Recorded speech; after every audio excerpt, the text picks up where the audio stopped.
A decade earlier, psychologist Stanley Milgram had also looked at how we respond to authority. In order to understand how people were induced to obey unjust regimes and participate in atrocities such as the Holocaust, he set up an experiment. Volunteers were told they were taking part in scientific research to improve memory. Would you open those and tell me which of you is which, please? Teacher. Where?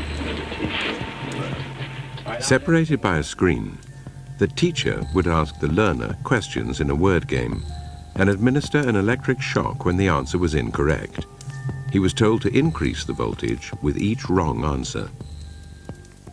Cloud, horse, rock, house. Answer. Wrong. 150 volts. Answer, horse. Oh. Experiment, that's all. Get me out of here.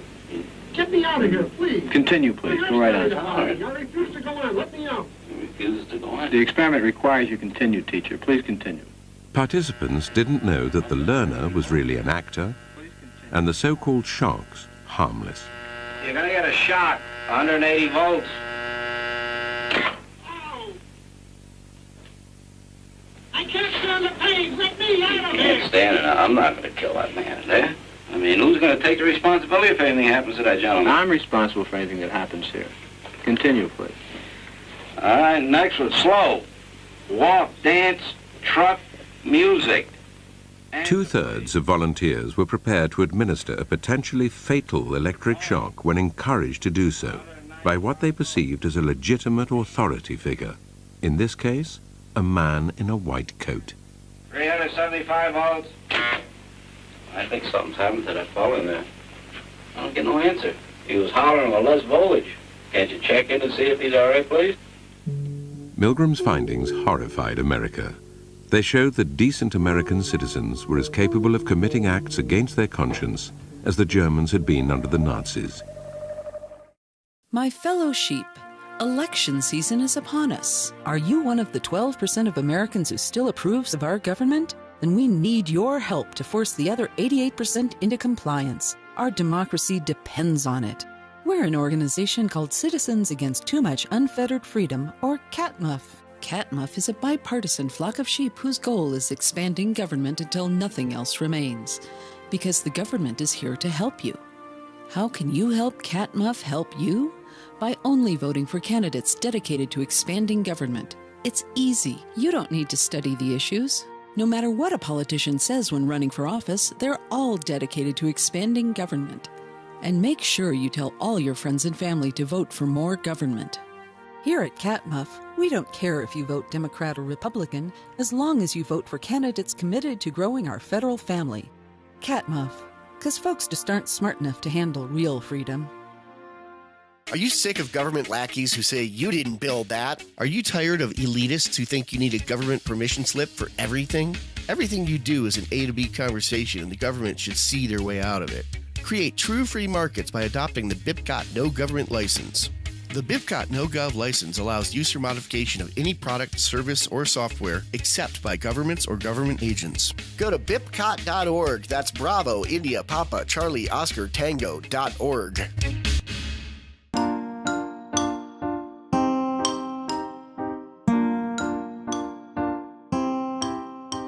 Hello everybody, and welcome to Peaceful Anarchism on the Voluntary Virtues Network on theseedsofliberty.com and theconsciousresistance.com. The Peaceful Anarchism show is covered by the BIPCOT No Government License.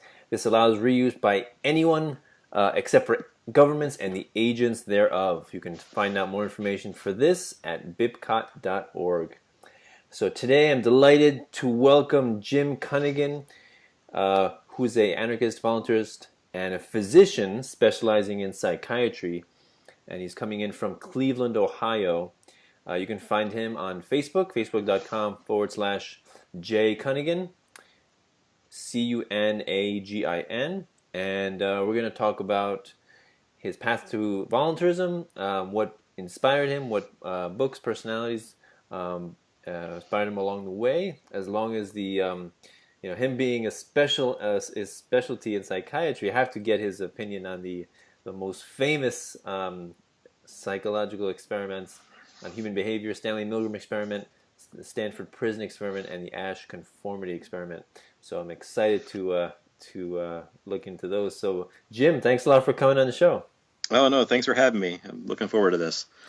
Yeah, I heard you on I think it was first on Prof. CJ and then on the Anarchitecture podcast with Nick Hazelton. And excellent interview, chock full of wonderful information, so valuable, so something, things that people, even if you're not an anarchist or voluntarist, would derive great benefits. So, it's interesting stuff. And I think I mentioned on one, if not both of their shows, that like a lot of people know a little bit of this, and I got a little bit of it in college. I was a psychology major, and then I don't know what sparked my interest again. And it's like, I'm gonna start looking into this, and found out there was just so much more to it than usually gets mentioned in your, Psych 101 class, or just, talking to people sitting around when it comes up or whatever. But yeah. I think most voluntarists know about it, but they know the superficial aspects of it. But yeah, I'm excited to delve into the details of it. But before we get into that, please, if you could share with my audience what inspired you to become a voluntarist or anarchist. It's more than a little roundabout, probably. I've probably always been inclined to be this way to some degree. I identified, it's one of those things, and this is going to come up later, that you're kind of limited sometimes by what options you understand are available. And so in high school, I identified as a liberal. I was kind of taking the word literally. Part of the reason was why. And it's like, oh, okay, this, it's like, let people do what they want. Don't mess with other people. And as long as you're not hurting anybody, that's fine. That was kind of what liberal seemed to mean to me. But I remember in like, a U.S. government class, which was required in high school for some reason, we took some sort of test, to determine what our, political leanings were. And like another kid in the class, I remember making a big deal about the fact that I came out as very, very moderate. And it was a standard, single, right, to left test. There was no accounting for, I'm sure if it would have been, had two dimensions to it, that, it would have come up with the, cliched, socially liberal, fiscally conservative sort of thing, but it didn't account for that. So when you mix those two up, it just came out as moderate, is what I suspect was going on there.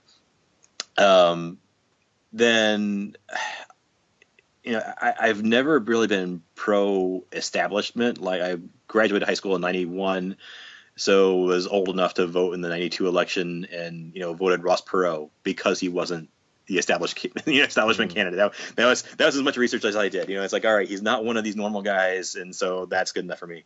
But wasn't really politically interested or, motivated for years after that, really, until like the summer before I started medical school in 1996, when America Online was still a big deal, the social media of its day. Some girl I met in the Ohio chat room, a wild and crazy place, the Ohio chat room, at some point said she was a libertarian, and then it's like, what is that? And she explained it to me, and I'm like, well, yeah, that makes all the sense in the world. It's like, because it always was very bizarre to me, how the mishmash of things that get clumped as conventional liberals, on one side, conventional conservatives on the other side. It's like, I like sort of half of what you do and half of what this other guy does. Why? How? It didn't make sense how these things get clumped together. But it's like, oh yeah, no, here's this third option. I was like, well, that makes all the sense in the world. And so I identified myself as kind of a libertarian party-ish libertarian for years after that. I didn't fall into what's the difference between a libertarian and an anarchist 6 months gag. Because again, I didn't research it. I didn't investigate. I was going to medical school. I had a kid to raise. I had other things on my mind, and so every 4 years I'd go out and vote for Harry Brown or whatever. But other than that, would argue with people, whenever they wanted, some pro big government stuff. I'm like, no, I don't want any of that pro big government stuff at all. And then, years and years later, podcasting became a thing. And I think the first time I ever heard the word anarchist in a way, I'm like, oh, was I think it was on the Lew Rockwell podcast or show or whatever you call it. Anyways, when someone's on that show said, "Well, an anarchist is someone who believes in voluntary order instead of like coercive top-down order," I'm like, "Well, yeah, and it's like I don't need to be threatened with a gun to not go kill my neighbor, and I don't think my neighbors need to be threatened with a gun by someone wearing a badge to keep from killing me. If I thought they did, I'd take considerable precautions, but I don't think they really want to do that." And so that was when that word really started making sense to me, and somewhere in there found the Bad Quaker podcast, and can't say I listened to all of them, but I listened to all of them from that point forward, everything he put out. And so, Ben Stone's had a big influence on me. And we mentioned, that there are just so many anarcho-libertarian themed, there's so much media out there now that is being produced by like-minded people that you can't even. There was a time when I could have all the libertarian podcasts on my, phone and listen to them all, and no, not even close now, which gives me hope, so. Oh, it's a wonderful thing. I mean, it's just a beautiful thing to see all these little podcasts and shows pop up. People with their websites, their blogs. It's just exploding, and I think the internet is doing a great job in helping that explosion. These ideas are just given more speed to spread, right? That much quicker. But you mentioned the Lew Rockwell show, and that's definitely one that I was listening to in the very early time when I was looking into it, like maybe 2010, and he really influenced me a lot, and that's where I learned about Murray Rothbard's books. He recommended Anatomy of the State and What Has Government Done to Our Money, and A Case for the 100% Gold Dollar. So that was my basic. For a new liberty, I think, is another one that right around that same time, it's where he just kind of lays out kind of the anarcho-capitalist, skeleton there, and it's like, here's why it makes sense, and here's what it might look like, and like, and so I gave copies of that to half of my family for Christmas that year. Really? I give out subversive literature to my family members for Christmas, and I think half of them read it. I've given away like Defending the Undefendable, and sometimes they go more philosophy stuff. I've given like stuff like on Stoicism, and we talked about the Scholar Warrior. I gave that to my oldest son, and my cousin, who is my oldest son's age, like a month apart. I gave that to them for Christmas, and whatnot is but for a New Liberty, I gave that to a bunch of people. So I started trying to write all these things down. It's like, did I already give this away last year? I don't even want to give duplicates. And who wrote that? Was it the Scholar Warrior? Who wrote that one? The Scholar Warrior. I don't know who wrote the Scholar Warrior. I know CJ talked about it on his podcast, and I know I've got it around here somewhere. But my cousin asked me what it was. I'm like, it's kind of like Intro to Taoism, but I don't know. I don't have it. Taoism for me was a major influence in high school. I read the Tao Te Ching, and I was interested in Chinese philosophy as well as Western philosophy, and that really formed the foundation for me, because I ended up studying acupuncture, Chinese herbs, massage therapy, Eastern nutrition, and all that has basis in Taoism, Taoist principles. And then later, I, when learning anarchism and voluntarism, discovered that Lao Tzu, in much of his teachings, had very anarchist, voluntarist leanings. I think Rothbard actually commented on that he referred to Chuangzi as like one of the first anarcho-libertarians or something along those lines. Like Lao Tzu. It was really interesting to find that out, because I had been taught, either directly or indirectly, including in psychology classes, that Eastern societies are much more collective, and an emphasis on society, and et cetera, et cetera, et cetera. And then you start reading about Taoism, and it's like, this is very individualist. This is or at the very least decentralized. It's like, all right, you want to govern a state and everything taken care of, let the people do what they want. And I'm paraphrasing horribly, I'm certain, but it's like, govern in a way that they don't even know you're governing, use that light of a touch, and they'll take care of things. And which was kind of contrary to, the Eastern stereotype that had kind of been fed to me in some way or another for a good chunk of my life. So that was really interesting to pick up. Yeah, my favorite Lao Tzu proverb quote was that he said that the emperor should rule in the same manner that you would cook a small fish, which is, very lightly and gently. So almost as if he's not even ruling at all, which is, I thought it was really awesome. Laissez-faire, standoff, type thing.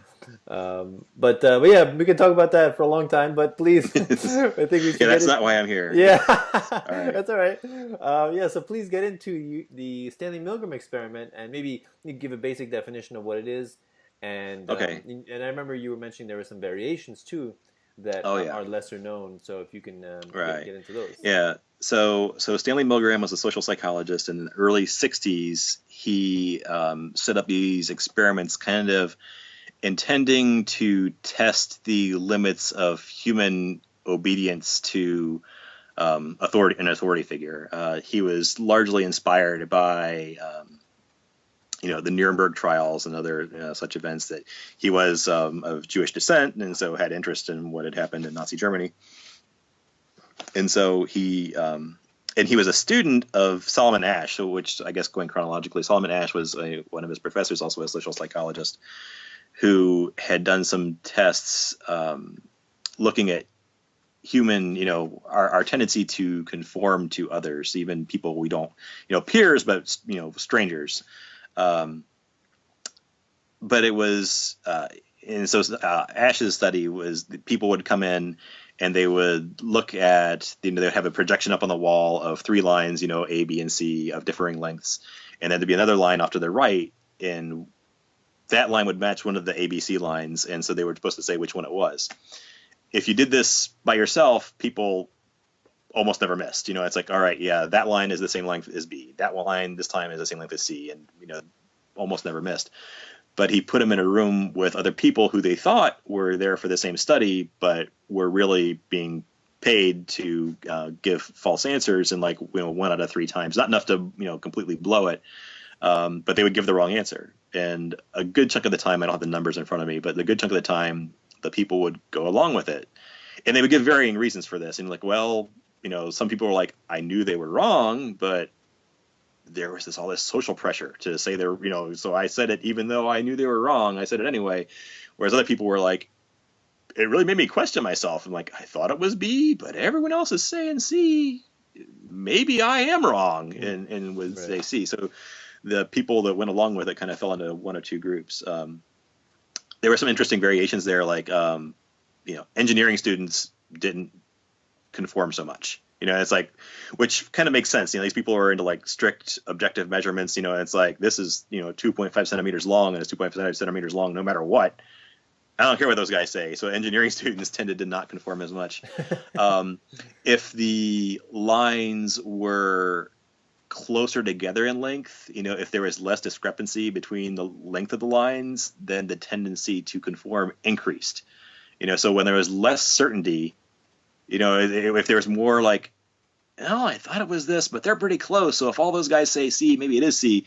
Versus if the lines were, much greater discrepancy, then it's like, okay, I know those guys are wrong. It's like, that line's a foot long, and they're saying it's the same length as this one that's 3 inches long. I don't, no, it's this one. Which is something it's very easy to look at some of these experiments and say, oh, well, and kind of give a very pessimistic interpretation of what they mean. It's like, oh, well, this just means that humans just do what they're told no matter what, referring to the Milgram experiments. Peter Gabriel has a song about one of Milgram's experiments, and the title is, number 37, we do what we're told. But you start looking at some of these things, what they have in common, and when there's more uncertainty, that's when these things start happening. It's like, if I'm not sure what to do, but other human beings around me seem to think that the answer, whatever to do, we should do is this, being a social species, it's like there's probably some evolutionary survival benefit. And if I don't know what to do, but these guys seem like they know what they're doing, going along with that may give me a chance of surviving and, having progeny down the road. And so Milgram was looking at what Ash did. And it's like, all right, well, that's all really interesting, but there's no real, this is kind of arbitrary, fluff that if they went against the grain or went with it, big deal. It's like they're saying, this line is the same length as that line or different, what if we have people hurting people? It's like, that's what was going on in Nazi Germany. People were hurting people. And then when they were asked about it later, they're like, well, I was just following orders. This is what they said I was supposed to do. And so I did it. And, a lot of people thought that was bunk. It's like, you're just trying to, blame your superiors. You're trying to get yourself off the hook. But were they? Was kind of what Milgram was asking himself. It's like, or did they really believe this? That, well, no, if the big boss says I'm supposed to do this, then I'm supposed to do this. And even if it's kind of horrible, he's the boss, I got to do it, sort of attitude. Yeah. So he set this experiment up, testing, that if we are, challenging kind of a, moral rule that a lot of people kind of have ingrained in them, either by training or nature or whatever, it's like most humans don't go around hurting innocent folks who aren't a threat to them. And yeah, Milgram actually, I wish I had the exact line in front of me, but he almost like spelled out the nap. it was kind of, I'm like reading it, I'm like, I'm highlighting this. And it's like that people just don't tend to go around and hurt folks if they're, innocent and not a threat to them. And so he wanted to, it's like, so can we get people to violate that rule? Because a relatively arbitrary authority figure is telling them to. So the base experiment was that people would answer an ad in the paper to come to Yale's psychology lab for what they thought was an experiment in teaching and seeing how administering physical punishments would affect people's ability to learn. And they always would show up, and there'd be another person there who they thought was another person answering the ad for the experiment, but that person was, of course, a paid confidant of Milgram's. And they would always rig it so that the person who was actually there to be studied would end up being the teacher. They made it look like they randomized it. It's like, all right, here, you pull the name out, this out of the hat, and you pull the other name out of the hat. And they both said teacher. And so the guy would pull it out and say, oh, I'm the teacher. And he's like, yep, you sure are. So they would go and take the guy working with Milgram who said he was there to be in the study, and he would be the learner/victim. And so there were three people: the learner/victim who's working for Milgram, the teacher who's the actual subject of the experiment, and then the experimenter. So fairly severe person with a clipboard and a gray lab coat. So that's, you can get in anywhere if you've got a clipboard and a gray lab coat. Those are our culture's symbols of authority and rank. So all three of them would go into one room and they would strap the learner/victim into a chair and place little electrodes on them. Before they do that, they actually had the teacher. It's like, here, feel this electrode. We're going to push the button and give them a 45-volt shock. And it's like, well, yeah, this thing delivers shocks. All right. And so, wow. And then they would go back in the other room and he would start reading off, word pairs in like two words that didn't really go together. And then he'd say the first one again, and then read off like a multiple choice of 4. And the learner is supposed to push a button for whichever the right one is. Like 1 out of 3 times he would always get it wrong.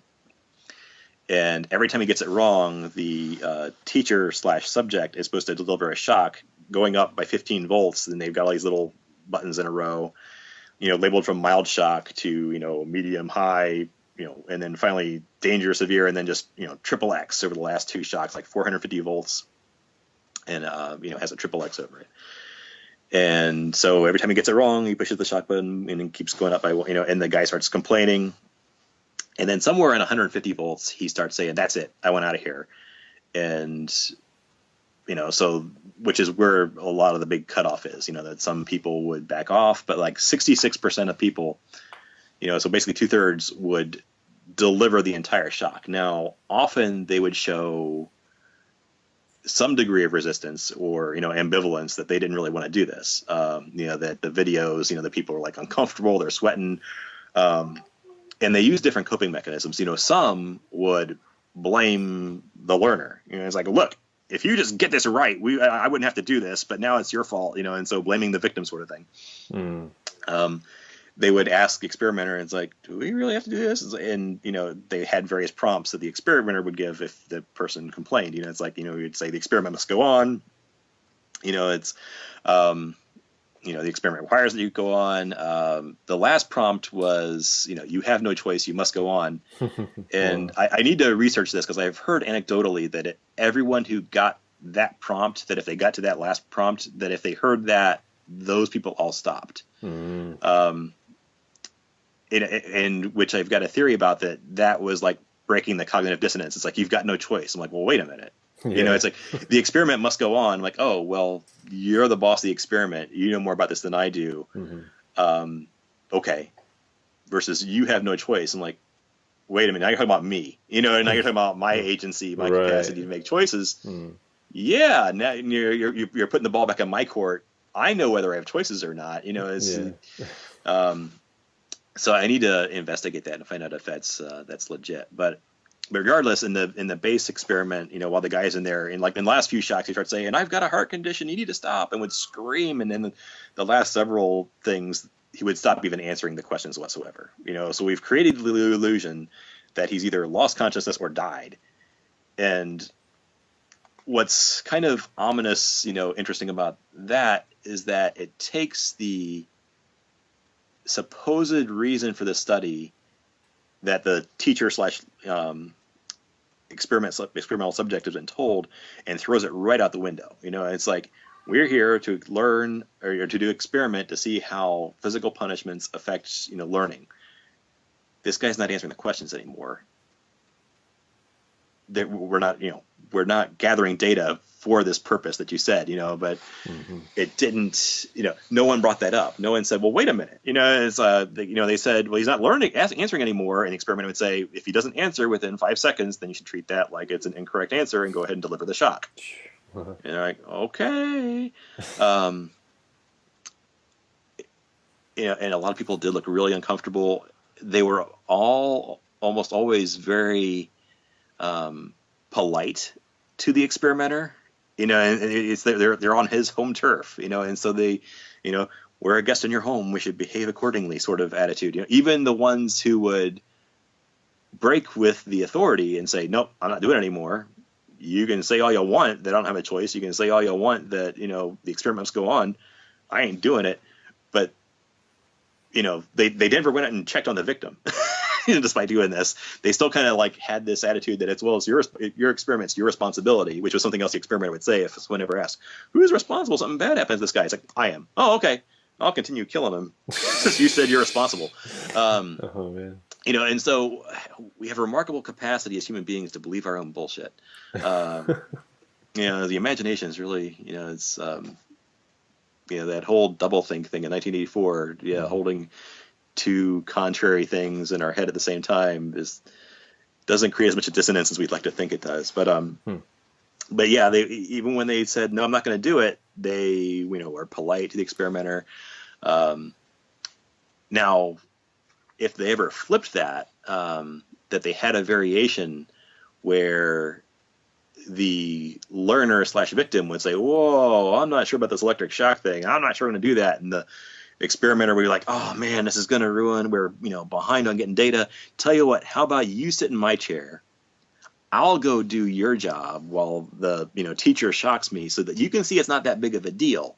And then after I've done it, you can do it. And then, I'll get I'll get some extra data out of this night, for our, so I can do my, dissertation in graduate psychology. And like, oh, okay, that sounds really good. That sounds good. And so they would do this role reversal thing where the authority figure is now the one being shocked, and regular Joe Bob is the guy saying, no. He said I had to take all the shocks. If he said I have to take all the shocks, he has to take all the shocks. Keep going. And the teacher was, the actual subject of the experiment was always like, no. Like as soon as the experimenter, the authority figure getting shocked said, that's it, at shock number 10 or wherever it was, let me out of here, I'm done.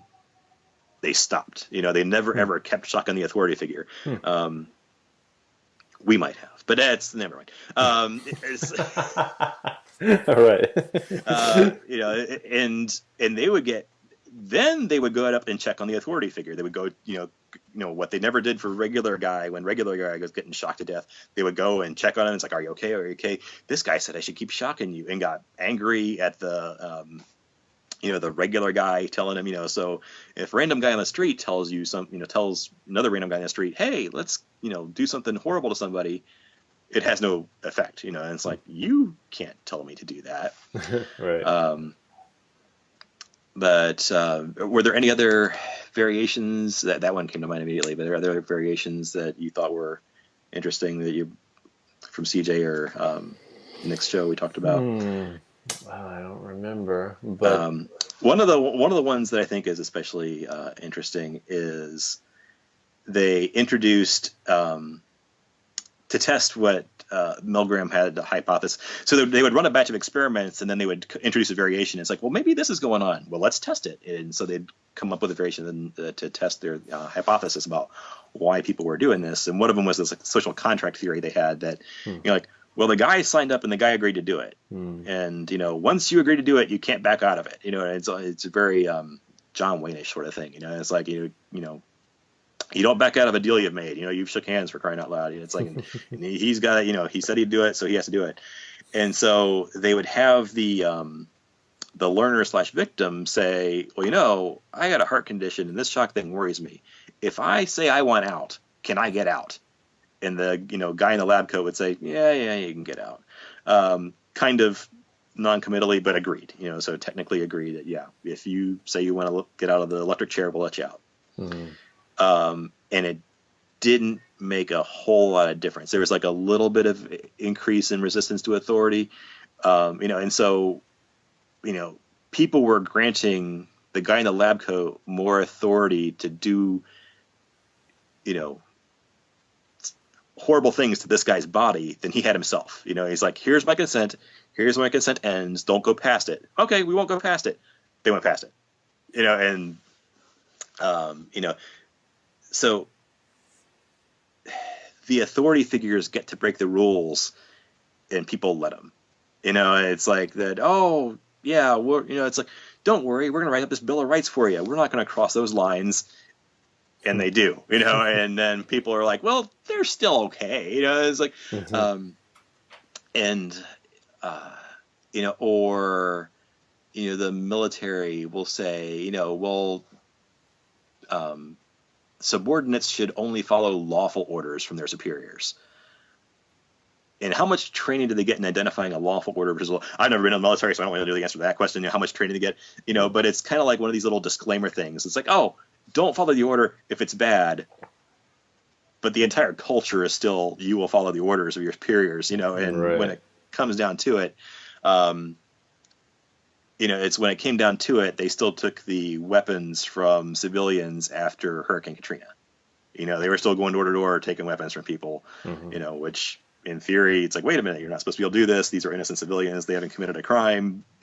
There's bad things going on around here. They might need to have their firearm. But, somebody in a uniform, with stars or bars on it somewhere said, we're going to go door to door and we're going to wrap up all these guns because they could be dangerous. And they did. Was that a lawful order? It doesn't seem to have been in compliance with, the Second Amendment as I understand it. But they did it anyway. And I've known people, at least one person, who was actually voluntarist minded, who, didn't have a whole lot of faith that that if the government became tyrannical, the troops would save us. Because he's like, I was one of those guys.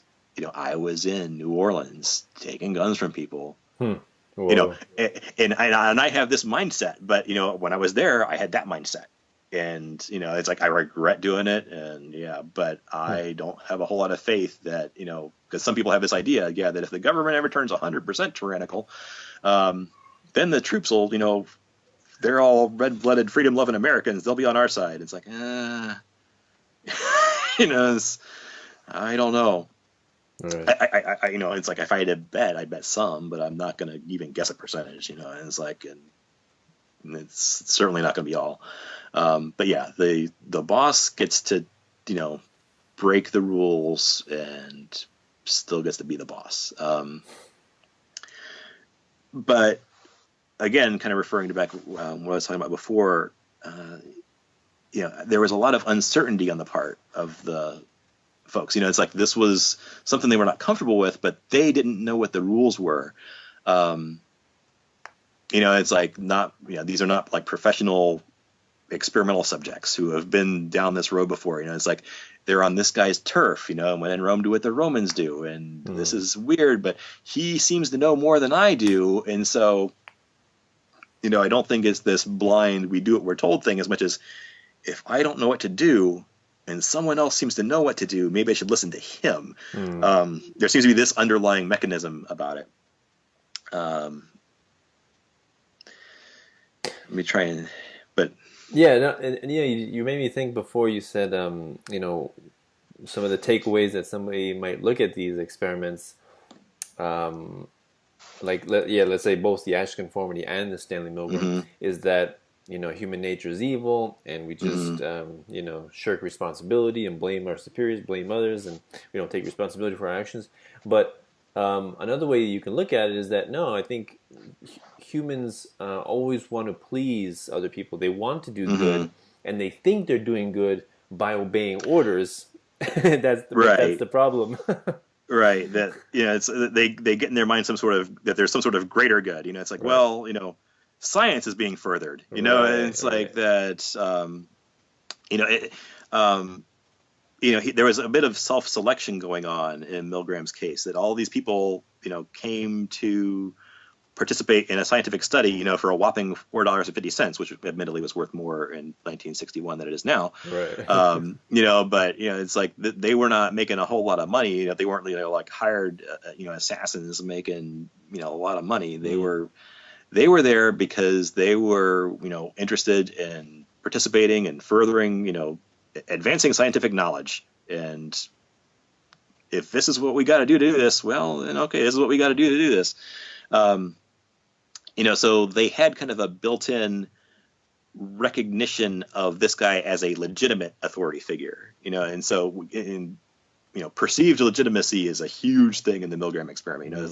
That you remove the perceived legitimacy of that boss, and it went, the obedience to authority went to zero. Again, when regular guy was sitting there saying, yeah, shock the boss, nothing. They had a variation where they would have, two bosses. So they had two people in lab coats, and they would say, they would give mismatched orders. So one would say, maybe you should let him out now if he says he wants out. And the other one should say, no, keep going. And all of those people stopped. And, as soon as the guy said, let me out, and they were getting conflicting recommendations from the two authority figures, they stopped. So again, I haven't been given this sanction by, the greater, by the representative of the greater good of science. And now I'm a regular human being, shocking a regular human being, and we don't do that, and so they stopped. Interestingly, they would look to try and figure out which one of them outranked the other one. It's like, and that's one of those things I kind of wish Milgram had done a follow-up study of that. It's like have the guy saying to keep delivering the shocks, say to the other guy, it's like, look, I outrank you. I'm the department chair, and see if they go, oh, okay, that guy is the big boss. I do what he says, and then do a mirror image of that. Have the big boss say, look, I outrank you. If that guy says let him out, and see what happens. But that was never one of the variations that he did. But yeah, if there was no clear authority, then the magic spell broke. It's like it wasn't. I'm a regular human being now. I'm not part of this machine that is engineered to provide good. And so hurting people I can't rationalize it anymore. So they stopped. The magic effect, definitely is a good way to put it. Because when you do have perceived authority, they really do believe that these people are exempt from the regular ordinary laws of morality that we're all subject to. And the greatest embodiment of that would be the state, and people who act in the name of the state, as being they're the government. They don't. The same rules don't apply to them that apply to us, the peasants, right? So, it's like they have to be able to do these things in order to do their job. But their job's not all that great. Right. So yeah, and so can you go into a little bit of the Stanford Prison Experiment? Okay, so that was arranged by a guy named Philip Zimbardo, who went to high school with Stanley Milgram. Who people who have listened to more than me discuss this more than once are going to get tired of me saying how weird must have been that they went to high school together. It's like something wrong was going on in the high school. But they grew up somewhere in New York. Zimbardo actually kind of had a was like running around with a bit of a bad crowd when he was younger, I guess. Like they would go to like fancy movies or plays or whatever, and would kind of convince people to check their coats and leave a tip when actually there was no, they didn't even work there. It's like, hey, you want to check your coat here, ma'am? I'm like, it would like con people. And he actually, he got arrested once and said, the cop like deliberately smacked his head into the roof of the car while he was trying to put him in the car. And he's like, at that point, my, relationship with authority figures, changed dramatically right then and there. But he ended up working out at Stanford. So Milgram stayed on the East Coast. Zimbardo went out to the West Coast. And he set up this experiment. He was interested in, what prisons do to people. And he actually had like a guy who had spent several years in prison come in and talk to some of his graduate students and whatnot. But he arranged this experiment, wanted to know, if people would ask him, it's like, well, why don't you just go to a prison and see what prisons do to people? I was like, well, the people who, he wanted to look into both the people that work in the prisons and the people who are, in the inmates, the people who are incarcerated there. And if you go to a real prison, those populations, to some degree, at the very least, have selected themselves. It's like you don't, wake up one day, and you're, dry cleaner, and then wake up the next day and you're a corrections officer. It's like you go and apply for a job as a corrections officer because you want to be a corrections officer. You may not do it because you've got, all the choices in the world. It may be a limited list, but it's on the list and you pursue it. And same thing with the people who are in prison. It's like they may have done something that we would consider victimless, and they may have not been tried fairly. It's like the list of reasons why they are not there fairly or not can go on and on and on. But something happened. They're there. There's a selected population to some degree. So he wanted to know what would happen to, quote unquote, normal people if they were in prison. And so he had a number of people, like a good number of them were like psychology students, but a lot of them were young, almost all of them were young adults. And they all volunteered to be in this study and get paid a certain amount. I forget, like $7 a day or something. I'm probably off with that, but they were getting paid. And it was supposed to run for 2 weeks. And they were going to be randomized to either be, the corrections officers, the, quote unquote guards, or the inmates. They all, each and every one of them, stated a preference to be an inmate. Like none of them wanted to be the guard. Oh, really? And almost every single one of them said, because I can see a possibility where I may be in prison someday. That might happen. And so I'd rather do that. And none of them were like, yeah, I can see myself getting a job in corrections. That none of them could identify with that whatsoever. One guy actually did identify himself as an anarchist. He did also identify himself as a socialist. Yeah. But yeah, everybody, if they would have had their choice, would have been an inmate. But they randomized it, and it was so badly done because they really muddied the waters. And again, the uncertainty thing I mentioned before really takes place. Is relevant here. That they would have, real people. They had like a real chaplain come in at one point and talk to these guys. And he's like, well, I told them that I'm going to talk to their parents and talk to their parents about getting a lawyer, because the chaplain was used to going and visiting people in prisons. This is what he did. And so he did what he usually does. And so these parents who think their children are in a, psychology experiment at Stanford are being told by this chaplain, you should call a lawyer about getting, representation for him in prison. And so the line between, it's like reality and what wasn't real was not well defined. But things got ugly fast. The guards all went to the local Army surplus store and got, battle fatigues to wear and had mirrored sunglasses and carried, billy clubs and whatnot. The prisoners all had like smocks that were, little more than like potato sacks with arms, cut out for their, head to come through and arms to go through, and had like numbers attached to them. They were referred to by their number. They weren't supposed to be referred to by their names. And they had, a little, solitary confinement cell in a closet. They had a list of rules they were supposed to follow, and the rules included, it's like, you will not refer to this as an experiment, which again, it's like, for safety's sake, it's like, they consented to be in this. They're allowed to withdraw, but you're also kind of telling them you're not allowed to mention, withdrawing. It's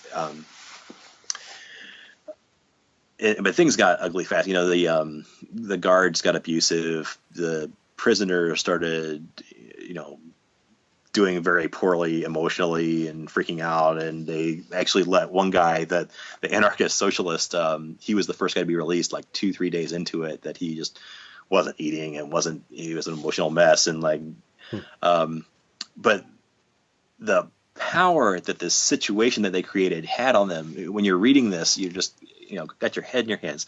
Because Zimbardo, he was part of this mess, because he had this dual role. He's the principal investigator in this psychological study, and he's playing the prison superintendent, and so there's kind of a conflict of interest there, that he wants to keep the study going no matter what, and so it's kind of allowing things to go, and he kind of admits this, he's like, I didn't want my study to get blown. Mm-hmm.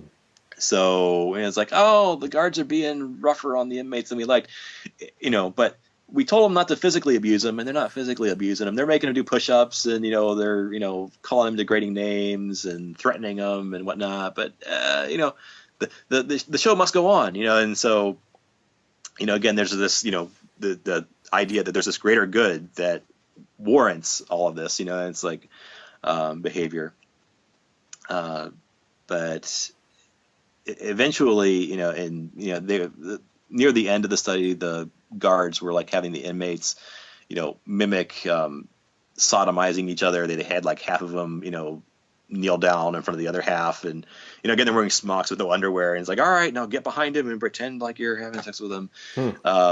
So yeah, sexually degrading stuff. God.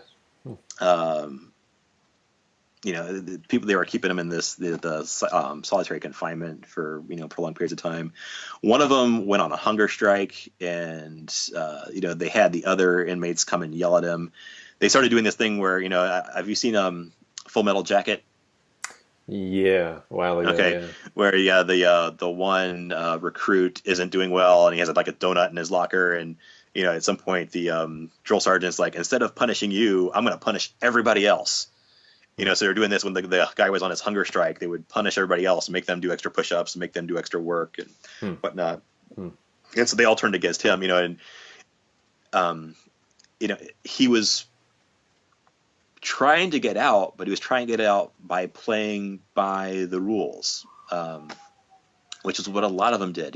They had mock parole board hearings, and at these parole board hearings, they would ask them, it's like, if you could give up all of the money that you were going to get paid for the study in order to get paroled here today, would you do that? And I think with one or two exceptions, they said, yeah, I don't want the money. Let me go. And you read this, and again, it just floors you, because, Zimbardo is asking them one thing, and he's phrasing it in a certain way. It's like, if we, and again, he's mixing this reality and the fantasy part of it. It's like, if we give you back if we don't pay you the money for the experiment, would you be willing to do that in order to get parole, which is the fantasy part of it? Not let you out of the experiment, but parole, where the prison decides to let you go. And they all said yes. They all think they're saying, yeah, let me out. I don't want the money anymore. Right. They're not hearing the parole part of it. They're just hearing, yeah, if that's an option for you to get out of this sucks. Let me out. I don't want the money anymore. And they're saying, all right, well, parole denied. You're all going back to prison. And the lesson for them is, I really can't get out of this. Right. And it's like, I thought this was just this study that, and it's like, and now I can't get out. And and they were just all hopeless and demoralized, and it's and like Zimbardo didn't talk about the study much for years, and didn't, eventually what happened was his girlfriend, who had just graduated with her PhD from social psychology from Stanford, came by to see what was going on, and they had like the guys. There was no bathroom in the little basement where they had their prison set up, so they had all the guys. They would put bags over their head and chain them all together. And, so that they couldn't see the outside world, it's like wanted their whole world to be this prison, and so, well, they got to go to the bathroom, but we don't need to let them know where they're going or where it is. And we don't want them to see the sun or people or anything. So they would put bags over their heads, chain them together, and then march them, and they're doing this while his girlfriend is there, like reading something. He's like, oh, look at this. They're taking the prisoners to the bathroom. And she's like, yeah, I saw it. He's like, but look. She's like, this is horrible. What you're doing to these kids is awful.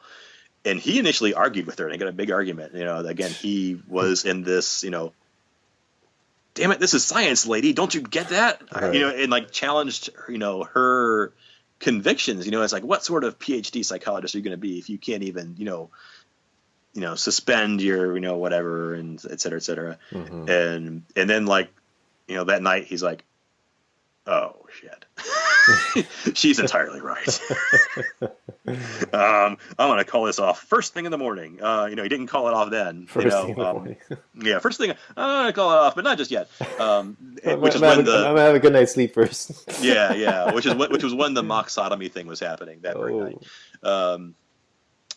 And so they did some interesting stuff. They took everyone afterwards and interviewed them. And most of the guards were like got into the role, and most of them said I suspect some of them enjoyed it more than they thought they did, or more than they admitted they did, because who's going to admit it's like, yeah, that was great when we all had them doing that. That was hilarious. But I think some of what they said was legit too. It's like, I wasn't enjoying that, but I had a job to do. It's like, and again, it's like, they were dressed for the role, and and how much. And I mentioned this to CJ, I think too, that it's an interesting artifact, I think, of having people who have never worked in a prison or been in a prison in this experiment, and then you give them this role. Where are they getting the information for this role? Most likely from TV and movies, and so the guards are like, all right, well, we know how prison guards act in movies. That's the best, indication we have. And same thing for the prisoners. Like the prisoners started talking escape, like within, 24 hours of being in this prison, which, it's my understanding that a good amount of folks want to serve their time, not get in trouble, to go home. It's like, but in TV and movies, that's, if there's not an escape plot in a TV or a movie about prison, then who's going to watch that? That's what, right. that's what those things are all about. Right. But, so they were like, yeah, I wasn't enthusiastic about what I was doing, but I had a job to do, and I was getting paid to do it, and I was going to do a good job. And part of Zimbardo's instructions were, we want, more or less, he said he really wanted to demoralize the inmates. He wanted to make them, without physically harming them, just really, break their spirit, in so many words. Some details about it that I think were really interesting, was that how the guy on the hunger strike, they just went, the guards went ballistic on him. Again, they never laid a finger on him, but they would put him in the solitary confinement and then just pound on the door. So you're in a little closet and people are pounding on the door nonstop. The other inmates are coming by and yelling insults at you on the directions of the guards who are punishing them for your supposed disobedience. And they were twisting the rules. So again, I mentioned kind of, before, not only does the authority get to break the rules and they still get to do what they want, but they get to twist the rules and use them against you.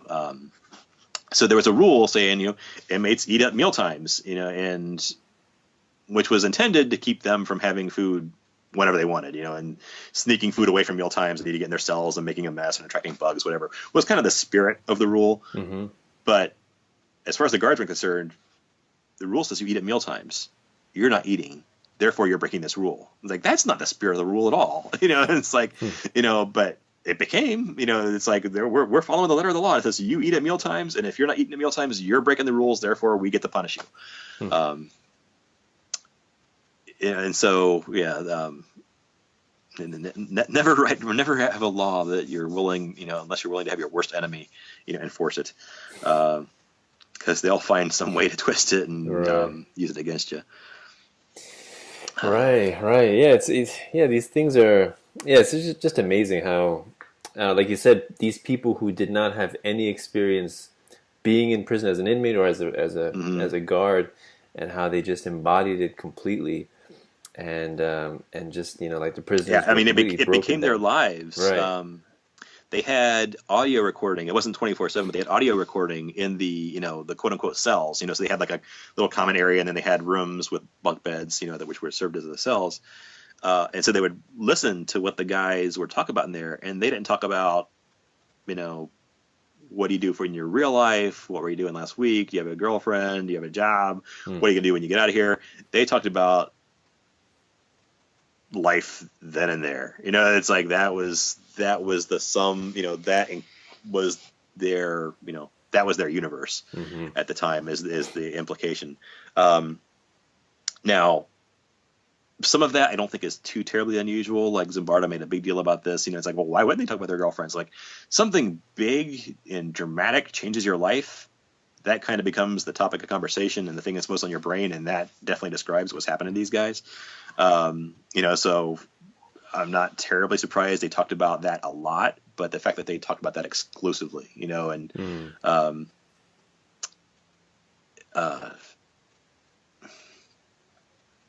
that's just, they didn't talk about anything else. They had lives. They were normal people a week ago. They expected to become normal people again in 2 weeks. They stopped the study a week early, after this whole thing with Zimbardo and his girlfriend, and he realized how much he'd let it get out of hand.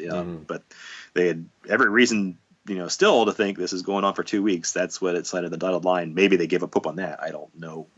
It's time kind of got messed up for them. They weren't allowed to sleep through the night fully. They would, the guards at night were the most cruel to them. They would, wake them up at 2 a.m. and have, come out and count, and they'd have everyone would have to recite their number, and then all right, now I recite your numbers backwards, and I'll sing it, and I'll do this, and sing it while standing on one foot, and hop, and just like, it's like none of this, is necessary for the running of a prison. This is all spinning off of, it seems to me from Zimbardo's, it's like we want to make these people hopeless, and we want to, really make them feel miserable. Oh, okay, we can do that. And it's like, and it's just giving arbitrary crap to do. It's, you didn't do it good enough. Do it again.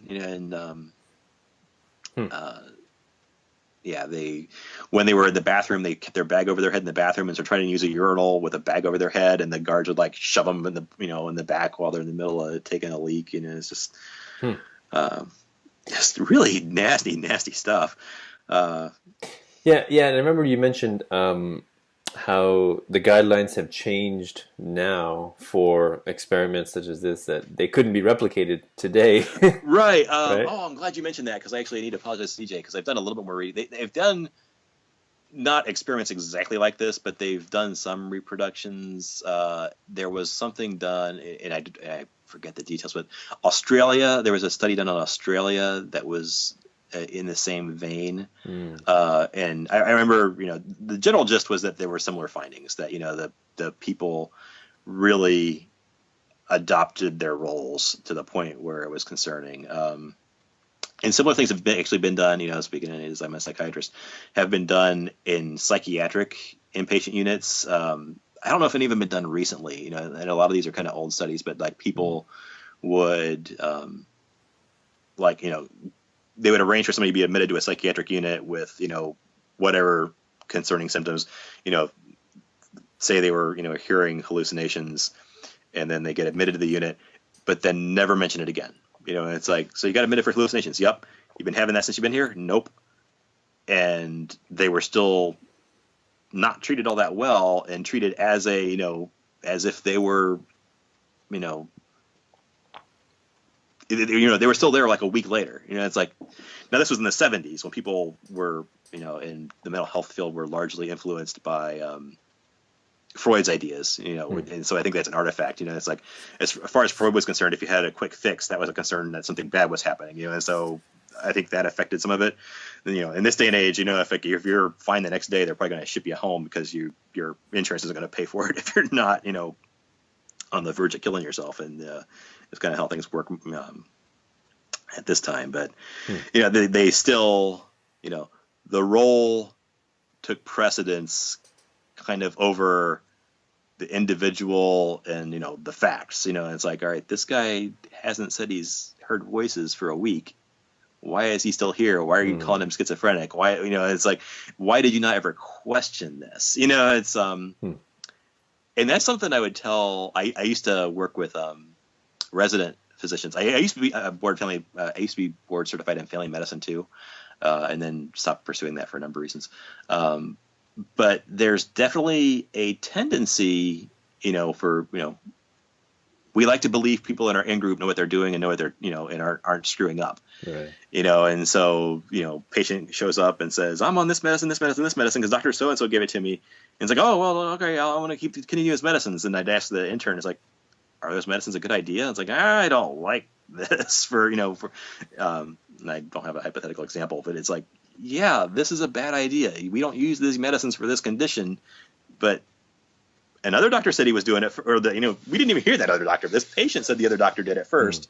Therefore, it's good enough, to get continued. And never ever, assume the doctor that saw the patient before you knows what they're doing is something that I said a few times, and I probably should have said it more often than I did, to be honest. Yeah, definitely. You can't always trust another person's judgment. I do acupuncture and Chinese herbs, and I don't necessarily, like, if a person went to another acupuncturist, I wouldn't necessarily coast on that person's judgment. You got to make your own evaluation and study the patient in their present state as they are. Things change all the time, so you cannot be intellectually lazy that way. Very important. But yeah, so we're coming. Yeah, at the end of the day, it's kind of one of the things that has been discussed as far as giving people resistance to Milgramian sort of influence is, it's your name on that dotted line at the end of the day.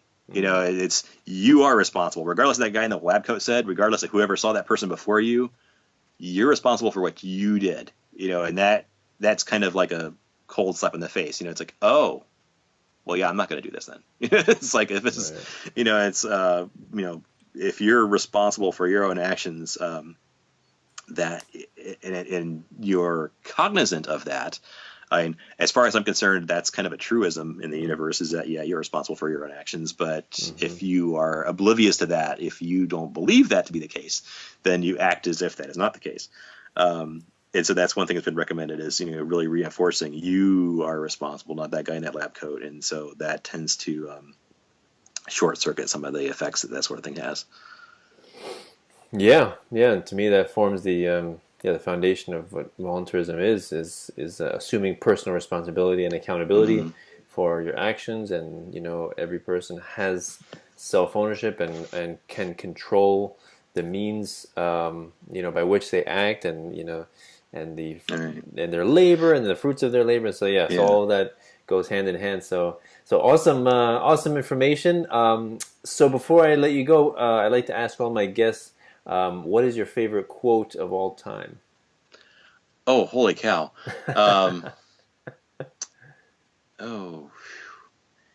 Oh man, you could have given me a little warning on this one. Favorite quote of all time. I like to catch people off guard. I've been chewing over two things, and I'm paraphrasing, modifying slightly. Two things Obi-Wan Kenobi said. Is the infamous, many of the truths we cling to depend greatly upon our point of view, which I think is relevant for some of the things we talked about here. Because, if your point of view is I'm not responsible, then you'll behave as if you are not responsible. And the other one being from episode 4, it's like, you must do what you think is right, of course. He said feel. I don't like saying feel. I like saying think. You must do what you think is right, of course. that I sometimes think I could build an entire philosophy of life around those two quotes. Because you must do what you think is right, and what you think is true is going to depend a lot, on your point of view.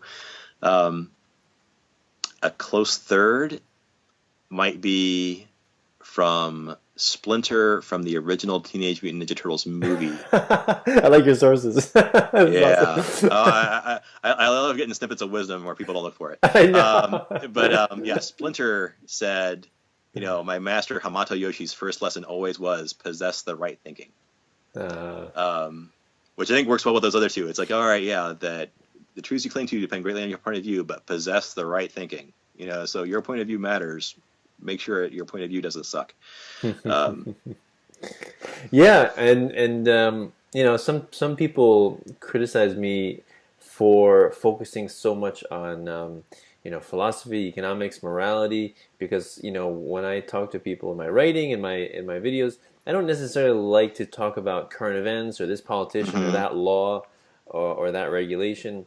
I don't really talk about that. I talk about underlying principles. Like, I want to know how you think, right? Because to me, that's much more important than who won the election or what law was just passed. Because if you don't really have a clear understanding of principles and why you're acting a certain way, and if a person has problems in their life or problems with relationships or with other people, and they're like, why do we have so many problems? Well, first thing is, what are your principles? What are you acting up? What are you acting upon?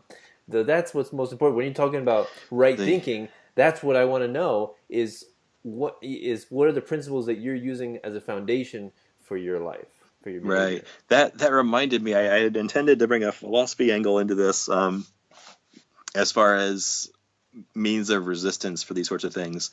Because we mentioned that my daughter does go to a school. I don't homeschool her. It's one of those things that if I had my druthers, if I wasn't working 4 days a week and my wife wasn't working, I'd like to do. But I do make sure I'm influencing ideas that she has. And I at some point was discussing it with her.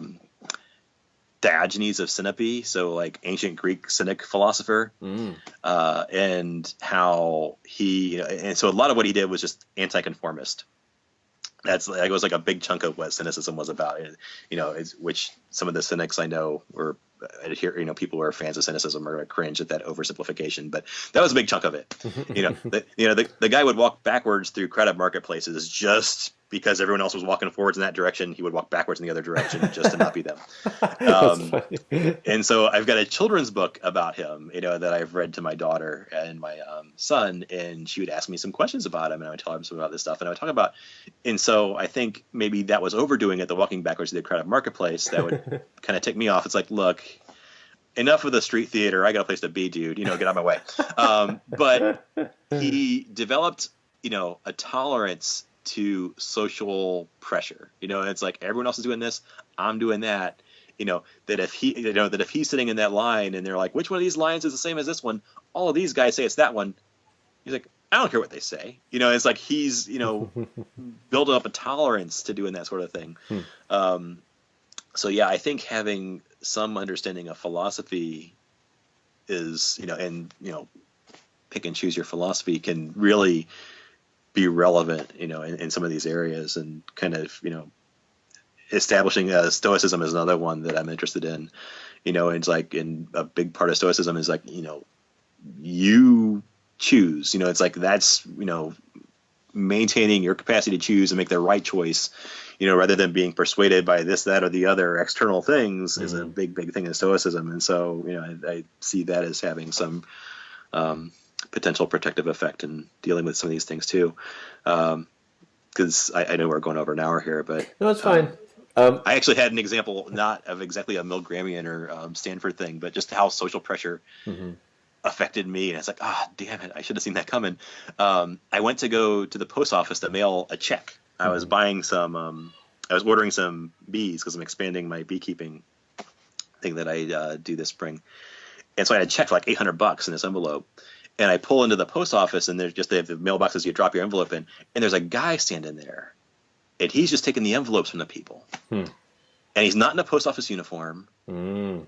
And I'm in the line with the other cars behind me, and I handed him the envelope and then drove on. And like as soon as I pulled out the envelope, like, I don't know who that was. What the? It's like, but there was this social expectation. As there was like, there's cars behind me. It's like, and the whole, thing with the people in the Milgram experiment, not wanting to challenge the guy too much because this is his thing. Like, all right, I'm not gonna. Who the hell are you, dude? Why are you taking these envelopes? And I handed it to him, and afterwards, I'm like, I'm not doing that again. It's like I'm gonna like, sorry, dude. And it's like, I may not confront him to his face, but I'm like gonna pull around and park, and I'll go in the post office if I want. I have to. Because I got a check for $800 in here. I don't know who this guy is. Now the beekeeping company, sent me the receipt, and they got the money. So it's like, okay, it all worked out. But yeah, it was just one of these, and it wasn't that, no one was getting hurt. I see the potential loss more lose money, but it's like that was exceptionally foolish. But. It's like everyone's in line, everyone's doing this, and it's like, all right, so, learn from my mistakes, Jim. It's yeah, it's interesting. You reminded me of something when you were saying about, we were talking about principles in philosophy, that a lot of teenagers, the typical or the stereotypical rebellious teenager phase where they just rebel against whatever the parent says for no particular reason, no philosophical principle underlying their behavior, just I don't want to do what you say, right? And so that's in stark contrast to anarchists and voluntarists, because we're not just rebelling against authority for the sake of rebelling, but we do have an underlying philosophy, of self-ownership and property rights and non-aggression. And we outline very particularly why the state is illegitimate, and and why it does not have jurisdiction. And so I think that's the fundamental difference between and just an arbitrary refusal to submit to authority and someone who has principles that they're acting upon. Right. Yeah. No. Going back to the beginning, like I mentioned, I was in high school, and I had this kind of like affinity for hippies back when they actually were opposed to the government before they all grew up and became big fans of it. And so at some point my high school, they were having they were trying to pass a levy for money for the high school, and like a bunch of the students were upset because the students wanted to pass the levy, and they're like going to like organize a protest. I'm like, yeah, so you want to go to the protest, right, Jim? Because you're all about this stuff. I'm like, no. It's like, I just arbitrarily, any arbitrary protest, yeah, I'm there, I'm all for that. It's like I'm entirely opposed to the ideas that you're going to this. I actually not a fan of this school. I was even saying then, like, me and my friends were like, this is state sponsored babysitting for teenagers. That's what this is. It's and so yeah, no, I'm not a big fan of it raising the property taxes on anybody around here. I don't think they need to pay for this if they don't want to. But yeah, so if Donald Trump went on the news tomorrow and said, whatever you do, don't kill and eat your neighbors, I'm not going to kill and eat my neighbors just to spite Donald Trump. It's like, right, exactly. Yeah, just the blind, rebellion. Yeah, that's. I'm sure some people think that's what we are all about, and it's like, oh, you're just trying to be edgy, you're just trying to recapture your teen years, now that you're in your 40s, Jim. It's like, no, there's some ideas here that I think are important and I think are worth adhering to. It's which is why I oppose, people being bombed in the Middle East, regardless of the, whether they have a D or an R after their name or their skin color. And it's like, yeah, it was bad when Bush did it, it's bad when Obama did it, and it's bad when Trump did it, and it'll be bad when the next guy does it, most likely. Which is, unfortunately, I think that's likely, but I'll be thrilled to death if I'm surprised. I will not be upset about being wrong on that bet. Yeah, I mean, the question is, to people who advocate for the state, is where do you get your morality from? Where do you derive your moral principles? Is it from the law, from what politicians tell you, or from your own conscience or moral compass? And it's very important to outline that. What are your principles? I don't harp on that. I can't harp on that enough. When I talk to people, it's such an important thing. And I don't know if you heard of a recent. It's a recent case with an Amish farmer from Kentucky that just was like had his farm raided because he had some topical salve that he was making out of chickweed, and it wasn't it wasn't FDA approved, and so he was like, his farm was raided. I think, armed SWAT team, no knock raid, guns drawn, everything. Amish farmer, and they charged him for not having an FDA approved product, and now he's facing he could get 48 years in prison. 48, jeez. and in Kentucky, I think the punishment for murder is like 10 to 12 years. Oh yeah. It's like who has this guy hurt? It's like where are the offended consumers? Right. No. Yeah. Nobody. It's funny you say that because my wife makes soap. And so there are ongoing issues with the FDA and like home soap makers, because home soap making is a big thing apparently. But this last year, as at Pork Fest and also at the Midwest Peace and Liberty Fest in Michigan, and I would take some of her soap and sell it. And I would make a point to say she uses the honey from my beehives in her soap, and I'll always say it's like, now the FDA says you can't say that this is a moisturizing product because it hasn't gotten their approval. But there's honey in all of the soaps. Which is great marketing. It's like the FDA says I can't say this about my product. Right. Wink, wink, nudge, nudge, and then and then the libertarians just love it. It's like, oh yeah. Give me one. Give me 3 of those. Yeah. Awesome conversation, Jim. Really appreciate it. Sharing this very important information.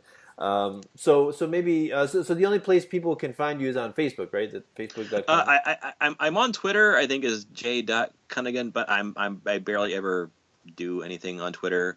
Okay. I'm mostly on Twitter to keep track of Ben Stone, since Ben Stone is not on Facebook, so I want to see what he says and does.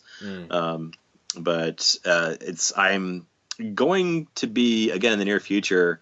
Again, like I said, I do beekeeping on the side. I've set up an Open Bazaar page, which I don't have my computer hooked up, so it's. Are you familiar with Open Bazaar at all? No. It's if Napster and eBay had a baby, it would be Open Bazaar. So it's a peer-to-peer thing. Nice. Your music was on your computer, and the people would get the music off of your computer directly to their computer. Right. So that's the way the marketplace is. Your computer is your store. It's not on eBay's website or whatever. And so my computer's off right now, and because I don't have any honey to sell, but I'm going to set that back up again. But Agora Apiaries, Agora, apiaries, is going to be my Open Bazaar thing. I'll have honey, and I've got T-shirts that say "Don't tread on bees" on them and stuff. So awesome. So there is that. There is an Agora Apiaries Facebook page, but I haven't had much to post on there now. But as it's getting closer to beekeeping season, as the weather warms up, I might be posting more stuff there. Cool. So I like bees. They don't care who the president is. Go out and engage in mutually beneficial exchanges with flowers out in the world, and then they go back home, and they don't mess with you. But if you mess with their territory, then they'll let you know in a hostile manner. So it's actually another side tangent you just reminded me of. I was listening to the I don't know if you heard of the Anarchitecture podcast. These two as guys, an architecture. It's called Anarchitecture podcast. These two. I think one guy's an engineer, the other guy's an architect, and they're twin brothers. One of them lives in Boston, the other one lives in Australia, and it's their podcast, right, about anarchism and as it relates to the built environment, which is buildings and bridges and roads. How do you do that without the state? And one episode he was talking about the ant colonies and the ant culture and society, and how so many people equate that as being, look at that, isn't that a wonderful example of central planning, right? Because you have a queen, and you have all these workers that have specific roles, and there's a clear hierarchy, and they don't have immediate knowledge of the other workers' job. They have very specific roles. I guess same thing in a beehive, right? Right. And he was saying that no, actually, that is more accurately a reflection of an anarchic society or spontaneous order. There's more spontaneous order there than there is anything else. Absolutely. Right, because the queen doesn't necessarily give commands. Like, she's basically stuck. No. She can't move. she's a means of reproduction, is how I've had people right. bring it up. You know, she lays eggs, and she kind of lays eggs where she's told to by the other workers. Yeah. You know, and they are comforted by her. If she is gone, they kind of freak out because then the colony's going to die. But yeah, she has no say in it. You know, and there's like a few set rules about how, you know, things get organized. You know, it's like if there's too much space here, they put wax there, and then they fill the wax with honey. Or if there's not enough space here, they put other stuff there. Right.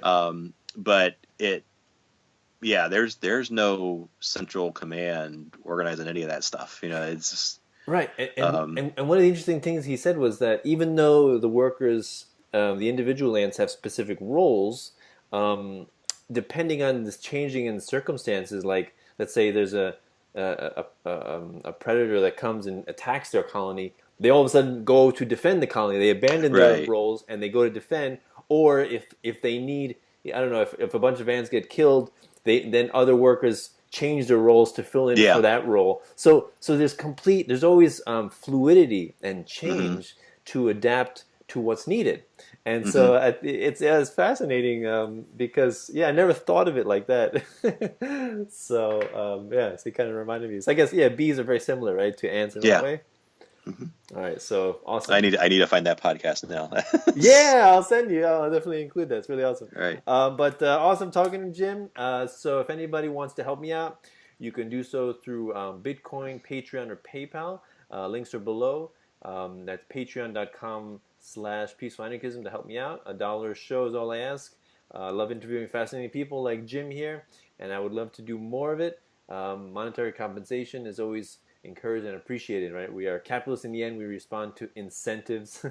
Even though I offer these videos for free, we all know that there's no such thing as free time. There's always opportunity cost for everything that we do, right? We're doing something, we're not doing something else. So please help me to encourage me to do more of these through your donations. So yeah, thanks a lot, Jim. I really appreciate the conversation. No, again, thanks for having me. I enjoyed doing this. Yeah. So this is Peaceful Anarchism on the Voluntary Virtues Network and theseedsofliberty.com and theconsciousresistance.com. Wishing everyone have a wonderful day. Take care. Bye. All right, take care. Thank you for listening. If you enjoyed this content and would like to see more of it, please feel free to donate and help me interview other fascinating people. You can do so through Patreon. That's patreon.com/peacefulanarchism to help me out. $1 a show is all I ask. If you feel so inclined to donate more, please feel free. It will only assist me in spreading the message of freedom and voluntarism that much farther and that much more efficiently. You can also donate to my Bitcoin. My Bitcoin address is in the description to my videos as well as on my website, peacefulanarchism.com. And while you're on my site, there's a donate button to donate through PayPal. If you prefer to donate through PayPal, you can do so with that. But Patreon is a little bit easier for content creators, as you can set up a recurring donation if you so desire. Also, while you're on my website, peacefulanarchism.com, please feel free to sign up, enter your email address, sign up for my newsletter, and you'll receive updates every time I post something, a video or an interview. I do not send out any spam. Or you can also follow me on Facebook under facebook.com/peacefulanarchism or facebook.com/Danilo Cuellar 3, I believe. Danilo Cuellar 3. So either one of those methods, if you are able to donate, I would be most appreciative. Thank you very much for listening. I hope you have a magnificent day. Cell 411 is a free app for Android and iOS that replaces government-controlled 911.